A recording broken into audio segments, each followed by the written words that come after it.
Ogni anno, a dicembre, ci sentiamo chiamati a ricominciare, a fare bilanci, a sistemare tutto, a diventare nuove versioni di noi. Ma questo bisogno di chiusura e rilancio non è sempre autentico, spesso è solo una reazione al rumore e il problema è che nella fretta di diventare ci dimentichiamo di essere.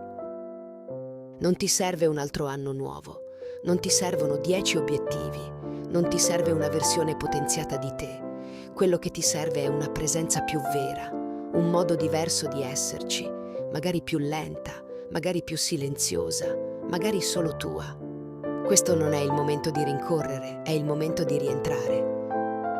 Se vuoi imparare a difendere la tua attenzione, la tua lucidità mentale, un passo consapevole alla volta, resta. Mente lucida, cuore leggero, vita reale.